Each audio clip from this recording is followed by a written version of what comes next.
Hello everyone.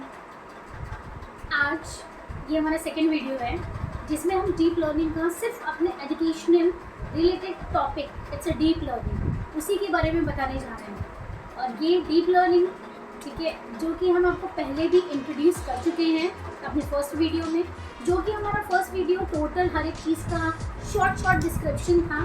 ठीक है, और अब हमने उसको ब्रीफ में, जैसा कि आपको मैंने बोला था कि हर एक टर्म को हम बहुत ज़्यादा ब्रीफ में एक्सप्लेन करेंगे और आगे बढ़ाएंगे आपके एजुकेशनल फील्ड को, और उसका मोटो लेते हुए हम उसी के थ्रू आगे बढ़ेंगे और आपको डीप से डीप नॉलेज देने की कोशिश करेंगे। चलिए डीप लर्निंग के बारे में समझते हैं। डीप लर्निंग है क्या? एक्चुअली में डीप लर्निंग एक ऐसा, ठीक है, सबसे पहले जैसा कि मैंने आपको पहले बताया था, डीप लर्निंग एक पावरफुल आर्टिफिशियल टेक्निक है, ठीक है, जो कि हमारा एक है, it's type of mimicry, it's because ठीक है, it's a part of a artificial intelligence. So इसमें हम एक न्यूरॉन्स की हेल्प से, कौन सा neuron? It's not a biological neuron, it's a artificial neuron. Artificial neuron जो मैंने आपको बताया था, जिसे हम परसेप्ट्रॉन बोलते हैं, वो ऑलरेडी एक्सप्लेन कर चुके हैं। तो वो न्यूरॉन्स की हेल्प से हम एक ऐसा ह्यूमन मिमिक करेंगे, ठीक है। सो ये ह्यूमन मिमिक की अगर बात आती है तो हमारा डीप लर्निंग एक्चुअल में है क्या? ध्यान से सुनिएगा कि ये एक ऐसा डीप लर्निंग मीन्स गहरी सोच जिसमें कि हमारा इनपुट रहता है। अब भाई मशीन है, अगर हम गहरी सोच की भी बात करते हैं तो हम लोग क्या, तो ह्यूमन हमारे नेचर ने हम लोग को बनाया है, ठीक है। तो नेचर जैसा तो माइंड नहीं बन सकता, बट आर्टिफिशियल चीज़ें बन सकती हैं, जो कि ये डीप लर्निंग हमारा प्रूफ करता है। Yes, here in this world artificial intelligence is here.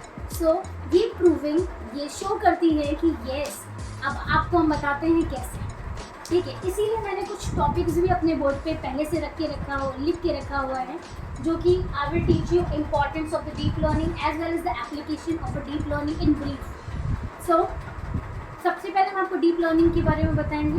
Deep learning जो है हमारा, आपको जैसे बताया, एक तरह की डीप लर्निंग हमारी एक सोच है, जो कि ह्यूमन जैसी सोच आर्टिफिशियली लाने।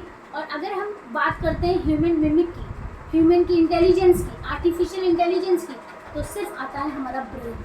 और ब्रेन जो है वो हमारा ही बहुत ज़्यादा पावरफुल है। You can believe it if you will take the example of the Stephen Hawking, ठीक है, if you will take the example of Newton. So they all are having, they all did everything because of brain. Albert Einstein, इन सब के brain, अगर आप सब कुछ A to Z इसी पर ही डिपेंड है। सो आर्टिफिशियल इंटेलिजेंस, डीप लर्निंग भी आर्टिफिशियल इंटेलिजेंस का एक पार्ट है, जो कि ये बताता है कि हमारी सोच उसको प्रिडिक्ट करता है आर्टिफिशियली, और वो प्रिडिक्शन में हमारा न्यूरॉन काम करता है। न्यूरॉन जो होते हैं वो आर्टिफिशियली क्रिएट होते हैं, जो कि हमने बताया है, जिसको हम बोलते हैं परसेप्ट्रॉन। ये क्या होता है? एक हिडन लेयर, अपने फर्स्ट वीडियो में ऑलरेडी मैं बता चुकी हूँ। ये क्या होते हैं? हमारी हिडन लेयर क्रिएट करते हैं। और डीप लर्निंग का मतलब ही होता है बहुत गहरी सोच। तो इसमें हिडन लेयर जो होते हैं बहुत ज़्यादा बड़े होते हैं। एग्जाम्पल लेते हैं एक इमेज का। If you take the image of a particular image of a cat, तो कैट के अंदर अगर हम कैट इनपुट लेयर्स में देखें, ये जो है लेयर्स, इनमें हमने कैट की इमेज दी, तो ये कैट की इमेज जब हमारी गई, तब कैट की इमेज जैसे ही हमारी गई, तो कुछ हिडन लेयर्स उसके कलर्स को पिक करेंगे, कुछ हिडन लेयर्स कुछ पार्ट्स को पिक करेंगे। कुछ हो सकता है उनके ईयर्स को टच करें, कुछ हो सकता है उनके फेस को टच करें। हर एक को टच करते हुए, लेते हुए, उनके फीचर्स को लेते हुए, वो हर एक फीचर्स को टैकल करते हुए, क्योंकि यहाँ पे भी कैट बहुत सारे, ठीक है, स्पीशीज़ हैं कैट की। हम उन सारे स्पीशीज़ को लेकर, उन सारी चीज़ों को लेकर, उन हिडन लेयर्स में हमारे क्लासेस होती हैं, ऑब्जेक्ट्स होते हैं, जिनमें उन सारे स्पीशीज़ का होता है। और एक सबसे बड़ी बात है, जितने भी हम डीप लर्निंग में जितने भी हम ऑब्जेक्ट्स बनाते जाते हैं, और जितने भी हम क्लासेस या जितने भी वर्क कराते जाते हैं, डीप लर्निंग उनसे लर्न करता है। इसी को बोलते हैं artificial intelligence. Learning it's a part of N intelligence, क्योंकि जब तक लर्न नहीं करेंगे तब तक आगे नहीं बढ़ेंगे। जैसे बच्चा हमारा छोटे से बड़ा होता है, लर्न कर करके हम जैसे भी उसको कैटेगराइज करते हैं, हम उसके अंदर फीचर्स डेवलप करते हैं, उसी तरह से वो आगे बढ़ता है और उसके अकॉर्डिंग ही वो आगे बढ़ता है और बहुत ज़्यादा बढ़ के कुछ बनता है। सिर्फ पेरेंट्स ही होते हैं जो उसको आगे बढ़ाने में हेल्पफुल होते हैं। वो अपने, जैसे हमारे इंडियंस में बोला जाता है culture, Indian cultures are very different और डिसेंट। सो इसी तरह से ये जो डीप लर्निंग होता है, इसके सारे न्यूरॉन्स जितने बार हम उनको वर्क कराते हैं, उन सारी चीज़ों को वो कलेक्ट कर करके अपने न्यूरॉन्स, अपनी क्लासेस बनाते जाते हैं ऑटोमेटिकली। क्योंकि मैं आपको पहले ही बता चुकी हूँ कि ये सुपरवाइज अनसुपरवाइज बेस पर जो मशीन लर्निंग जो टर्म था वो उसको आगे बढ़ेंगे, क्योंकि ये छोटा सा पार्ट है। उसके बाद मशीन लर्निंग आएगा, then we will learn about the AI. तो मशीन लर्निंग में आपने देखा था एक सुपरवाइज था, अनसुपरवाइज मैंने आपको बताया था। एक ऐसा था कि हमको प्रेडिक्ट मालूम था कि इनपुट क्या हम दे रहे हैं, आउटपुट क्या निकलेगा। तो उससे हम क्या अपने जो भी गलतियाँ होती थी उसको चेक करते थे बैक प्रोपगेशन के अकॉर्डिंग। तो बैक प्रोपगेशन में क्या होता था, हम उसको पीछे लेके जाते थे। अगर गलत है तो, अगर करेक्ट है तो नो नीड। तो हम उसको चेक करते थे उसकी गलतियाँ। उससे वो क्या करते थे, जैसे बच्चा अपनी गलतियों से कुछ सीखता है, उसी तरह से डीप लर्निंग के न्यूरॉन्स भी अपनी गलतियों से, हिडन लेयर्स, वो अपनी गलतियों से कुछ ना कुछ सीखते हैं और उनको अपडेट करते रहते हैं, क्लासेस को भी अपडेट करते रहते हैं। नेक्स्ट टाइम वो गलती वो नहीं करेगा क्योंकि मशीन है, और यहाँ पे तो ह्यूमन रहता है, माइंड, इट्स बच्चा माइंड, तो वो तो मिस्टेक करता ही करता है।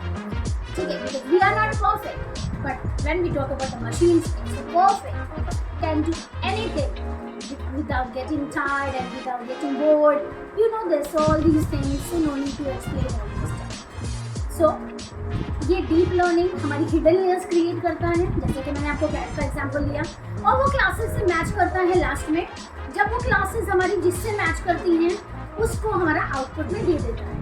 तो ये इसका एक्चुअली वर्क होता है डीप लर्निंग। तो deep learning it's completely work on the neurons, it's not biological neuron, it's artificial neuron.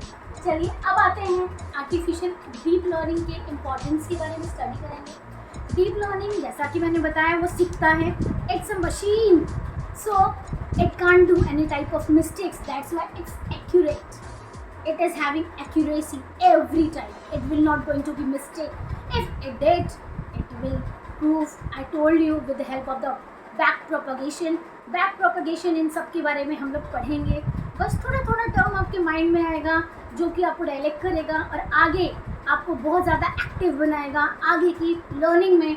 और जब वो लर्निंग आएगी उसमें आपको बहुत इंटरेस्ट आएगा, and you all will keep in touch with me because I will teach you lots of very interesting things with unbelievable way. Okay, so accurate, I already told you. When we talk about the automation, we will take the example of a single thing, it's self-driving car. अच्छा, self driving क्या है क्या आप समझते हैं? Tesla ने सबसे पहले बनाया।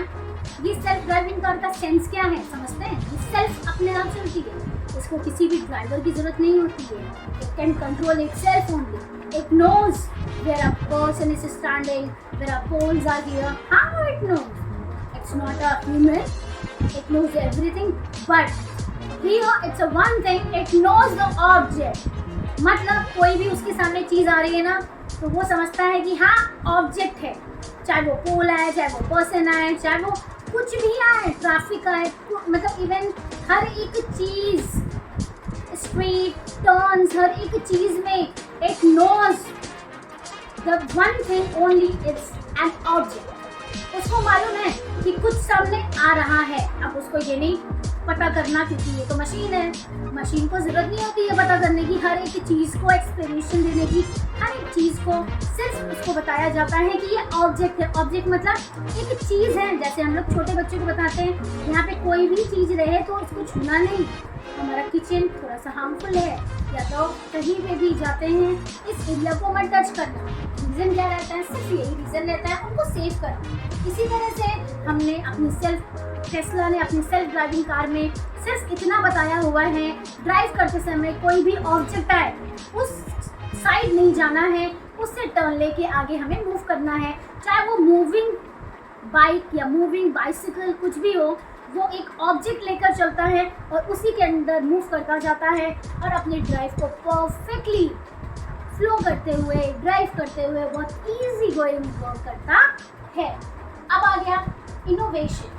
आपको मालूम है डीप लर्निंग से हम अपनी जनरेशन, अपनी टेक्नोलॉजी को कहाँ तक ले जा सकते हैं, आप जान नहीं सकते। इससे हम ऐसी ऐसी चीज़ें बना सकते हैं, क्योंकि ये तो अब मेडिकल में आ गया है। यू नो, जो सर्जरी कभी पॉसिबल नहीं थी, now each and every surgery is possible right now. All the diagnoses are possible. As you know this, diagnosis is too tough for the doctors.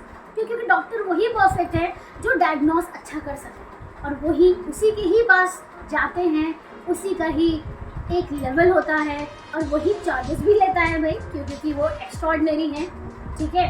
तो वो सिर्फ डील के चार्ज लेता है। सो यही हमारा है machine.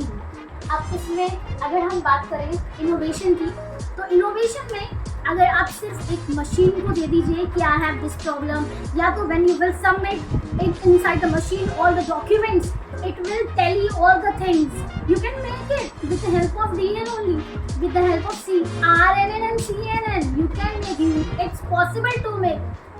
And you who are watching my video, everything is possible here. You can make everything which you can't believe. ठीक है, तो आप उन सबके, for example if we have a diabetic patient, तो डायबिटिक पेशेंट का आपने सारा का सारा प्रॉब्लम्स ले लिया, उसको टैली किया और उसके अकॉर्डिंग आप पूरा का पूरा उसकी क्लासेस और जो हर चीज़ बनाकर उसको आप रिपोर्ट प्रोवाइड कर सकते हैं with the help of neural network. हमने आपको जैसा कि बताया था CNN, कन्वोल्यूशनल और रिकरिंग न्यूरल नेटवर्क, इन दोनों की हेल्प से हम ये सारा वर्क कर सकते हैं। तो ये क्या हुआ, मशीन ही हुआ ना, ये भी तो इनोवेशन ही हुआ। This is also called innovation. और इनोवेशन में हम बताएं कि सर्जरीज की मैंने बात किया था, सर्जरीज भी आजकल सिर्फ और सिर्फ इसी से पॉसिबल है। क्योंकि अगर कहीं पे सर्जरी, आपको मालूम है अगर हम फॉरेन की बात करते हैं तो surgery is possible with the help of machine doing each and every, ठीक है, operations. So this is called the innovations. And you know what, deep learning, it's a type of a learning in which we will learn too much deep with the help of the AI techniques. Okay, so it's a small term. सोचिए ना, आपका small term इतना ज़्यादा unbelievable terms को carry करता है, then what will they all are doing which is bigger than this DL means a deep learning. ना अब हम आते हैं कस्टमाइजेशन और स्केलेबिलिटी के अकॉर्डिंग। तो इसमें जैसा कि आप जानते हैं स्केलेबिलिटी एंड कस्टमाइजेशन। स्केलेबल है when you talk about the chatbot और these all are having too much, मतलब you know what, they have a capability to download millions of things at a time, millions of files at a time. They have a capability because of AI only ना। तो AI किस पर based है और किससे starting होती है, deep learning से। तो इसके अंदर भी वही हिडन लेयर्स हैं जो कि काम करती हैं, जो कि हम लोग सीखेंगे RNN में, रिकरिंग न्यूरल नेटवर्क में। यस, अब हम आते हैं, बात करते हैं कस्टमाइजेशन की। कस्टमाइज, जैसा कि मैंने आपको एग्जांपल दिया था पिक्चर का, तो पिक्चर में हमारा कस्टमाइजेशन हुआ था। जैसा कि मैंने आपको बताया था, वो बिल्ली अगर प्रेडिक्ट नहीं करता है तो अगर, जैसा कि मैंने आपको बताया कि अगर हमारा एक हमने इमेज दिया, वो इमेज हमारी हिडन लेयर के अंदर चेक किया, उसने इमेज का फरी, उसका वो एनिमल फरी है तो उसका फरीनेस चेक किया, उसके ईयर्स चेक किए, उसके अदर फीचर्स चेक किया, तो वो बहुत सारे पॉइंट में डिवाइड करके उसके अंदर की बहुत सारी हिडन लेयर्स होती हैं जो कि कंटिन्यूसली चेक करती जाती हैं। फिर हमारा जो रिजल्ट आता है ना, अगर वो रॉन्ग हुआ, तो सपोज दैट कि अगर वो रॉन्ग हुआ तब हम बैक प्रोपगेशन में जाते हैं, तो वहाँ तक हमको लॉस हो गया फाइनली, ठीक है। लेकिन तो हम वहाँ पर बैक प्रोपगेशन में मतलब उसकी चेक को करेक्ट करते हैं, तो ये हो गया हमारा कस्टमाइज कर। उसको हमने बताया कि नहीं, जो वो था वो गलत था। क्यों? क्योंकि अगर हम अभी कस्टमाइज नहीं करेंगे तो हो सकता है, क्योंकि जैसा कि मैंने बताया डीप लर्निंग हमसे सीखता है, हर एक चीज़ समझता है और आगे बढ़ता है। तो इससे भी ऐसा होता है। तो ये कस्टमाइजेशन हो गया। कस्टमाइजेशन में हम अपने अकॉर्डिंग न्यूरॉन्स को अपने अकॉर्डिंग एडजस्ट कर सकते हैं, अपने अकॉर्डिंग प्रोग्राम कर सकते हैं, अपने अकॉर्डिंग बना सकते हैं। Whatever we want we can make a shares holding applications which control all the sharing holders and all the companies. It will show you कि which will be in the profit because of intelligence, that will be the artificial one only. Okay, चलिए ये हमारा importance खत्म होता है deep learning का. Now we are going in this applications. When we talk about the applications of deep learning, its first is image recognition. Image recognition, it's a recognize. You know what? कि most of the companies are using this image recognitions for the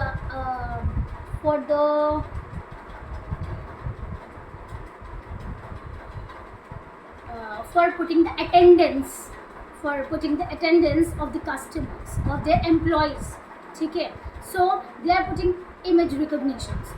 So image recognitions में कोई भी, वैसे तो already हो सकता है, but जो भी हमारा नॉर्मली सब डिजिटल वर्क है, डिजिटल कंपनीज हैं, उनमें हमारा इमेज रिकग्निशन, ठीक है, स्पीच रिकग्निशन, यही सारी चीज़ें वर्क करती हैं और उन्हीं के आगे हम आगे बढ़ते हैं. ठीक है, तो इमेज रिकग्निशंस हमारी रिकग्नाइज करती है आपकी इमेज को. आपके भी मोबाइल में अगर स्मार्टफोन है तो उसमें भी इमेज रिकग्निशन होगा. फेशियल एक्सप्रेशंस आप लोग लगाते हैं, उसी के थ्रू ओपन होता है. दीज ऑल आर वर्क, मतलब आपका स्मार्टफोन भी एआई पर वर्क कर रहा है. Oh my God, it's too interesting. Your smartphone is also work on it. I already told you about this. If you saw my that previous introductory video, okay, because I explained all these terms in my first video. Okay, so image recognitions. Now come on the speech recognitions. It's a type of a voice speech recognition. What do you mean by speech recognition? When we talk about the chatbot, Siri, Llama, these all are the speech recognition applications. Okay, these all are taking our voice and converting to a text, and that text, okay, check in a AI, artificial intelligence, कि what the customer want. ठीक है, then it will give again into a AI. मतलब कि जैसे ही हमने अपने को बोलकर हमने बोला और चैटबॉट को दिया, चैटबॉट ने उसे टेक्स्ट में लिखकर आपने अंदर लिया. आप देखते हैं उसमें लिखा जाता है कि your voice are converting into the text, मतलब वो टेक्स्ट में दे रहा है चैटबॉट को. उसके बाद वो चैटबॉट किस तरह से टेक्स्ट में लिया उसने, और उसने अपने इंटेलिजेंस से, आर्टिफिशियल इंटेलिजेंस से हर एक चीज़ को समझा और आपको रिजल्ट दिया कि उसका कस्टमर, उसका जो डीलर है, जो समझ रहा है, जो मांग रहा है, उसको डील कर रहा है, तो वो क्या चाहता है उसके अकॉर्डिंग उसने सर्च करके दिया. वही सर्च करके उसको मिला टेक्स्ट में, फिर उस टेक्स्ट को स्पीच में कन्वर्ट करके उसने दिया. वो जो बोलता है वो कहलाता है हमारा. यही सारा जो कन्वर्सेशन होता है, these all are based on speech recognition. और you can make this speech recognition here also in with the help of RNN. बहुत इंटरेस्टिंग बना रहे हैं क्योंकि ये सारी चीज़ें बनेगी और मिलेगी आप सबको अगर हमारे टच में रहेंगे. ठीक है, हाँ, सब्सक्राइब करना मत भूलिएगा, बेल आइकन पर क्लिक करना और लाइक करना मत भूलिएगा. उसके बाद आता है हमारा सेल्फ ड्राइविंग कार. और already explain this self driving part, so according to me no need to explain it again. ठीक है, बिकॉज यू नो दिस. ठीक है, again and again if I am explaining single thing you all get bored. So, medical diagnosis. I already explained this medical diagnosis when I taught you about the innovations, because medical diagnosis are possible with the help of the innovations only. So, now come on the translation. I told you, translation. When we talk about the example, when you will take the example of a chatbot or any Google Assistant. So, you know what? these one are taking, and if you will say that ki I'm not getting this word, just convert it into another language, so you know what, it will explain in your own language, so there is no translator. अब translator क्या होता है? Translator वही होता है ना, जो कि अब भाई बहुत सारे लोग फॉरेन जाते हैं जिनको नहीं मालूम होता है हर एक चीज़, तो वो क्या करते हैं, उनका रिकॉर्ड करके डाल देते हैं और उसको ट्रांसलेट करके उनको मिल जाता है, ठीक है। तो वो जो ट्रांसलेशन होता है ना, वही हमारा वर्क करता है। Translation it's an application of AI on, वो मतलब आप सोचिए ना, आप अगर बहुत ध्यान से बहुत डीप जाते हैं, डीप लर्निंग में ही डीप जाना है, तो डीप लर्निंग में अगर आप बहुत डीप जाएंगे तो सोचिए हर एक पार्ट के कितने सारे, oh my god, it's unbelievable, it is having a lots of detail layers which work in this each and every text. It means your dot are considered and your capital letters are considered and your each and every word are considered, and they all, it's convert your language into another language. It's too tough task to do, but still they all are doing very nice way without getting bored, because it's a machine. If human is here, then you know what will happen. They get bored, they get tired, and they get lots of things. So here there is no tiredness and they can explain everything in a perfect way. ठीक है, if we will say कि इस तरह से मेरे को समझ में नहीं आ रहा है, मेरी लैंग्वेज में समझाओ, मेरी लैंग्वेज इधर की है, तो आपको उस लैंग्वेज में भी वो समझा देगा। So इसको बोलते हैं friend. So it's better to make a digital friend instead of making a, ठीक है, आपको धोखा नहीं मिलने वाला है इस डिजिटल फ्रेंड के थ्रू, सो इट्स बेटर, ठीक है। Now come on a natural language processing, ठीक है। सो ये जो मैंने आपको बताया चैटबॉट वाला, ट्रांसलेशन वाला, ये हमारा नेचुरल लैंग्वेज प्रोसेसिंग पर ही वर्क है, जिसे हम बोलते हैं NLP। ये नेचुरल लैंग्वेज प्रोसेसिंग जो है हमारा, वही वर्क करता है, ठीक है। ये नेचुरल लैंग्वेज प्रोसेसिंग जो है हमारा, वही ये सारी नेचुरल लैंग्वेज को जानता है, समझता है। और ये समझा कहाँ से? बस वो समझाया तो हम ही लोग ने ना, उसमें डेटा उसको दिया जिससे वो पढ़ा। डीप लर्निंग, आपको मालूम है सारे neurons they all are learning by their habits, by each and every step they all will learn also, ये लर्न भी करेंगे। सो उन्हीं से लर्न करके उन्होंने लैंग्वेज को पढ़ा, समझा, और उन्हीं से सीखते वो नेचुरल लैंग्वेज को प्रोसेस करने लगे और आपके अकॉर्डिंग आपके सामने आप को बोलने लगे, समझने लगे और आपको रिस्पॉन्स देने लगे। This is called a natural language processing. So deep learning, you know what, when we talk about deep learning, so in deep learning, ठीक है, it's normally we can say that it's empowering tomorrow, okay, because it is having a capability which enhance the knowledge, which can, मतलब it can do anything whatever it wants, ठीक है। So unlocking the intelligence one layer at a time with the deep learning. So at the end, I want to say one thing which is very important for me. Okay, I need your help. Yes, if you are watching and if you are liking this, so thank you for joining me today in this introductions of the deep. In our next video, we will dive deeper into the basic of the neural networks. So stay tuned. Don't forget to like, subscribe and hit the bell icons to get notified about the latest video. See you on the next video and learn space.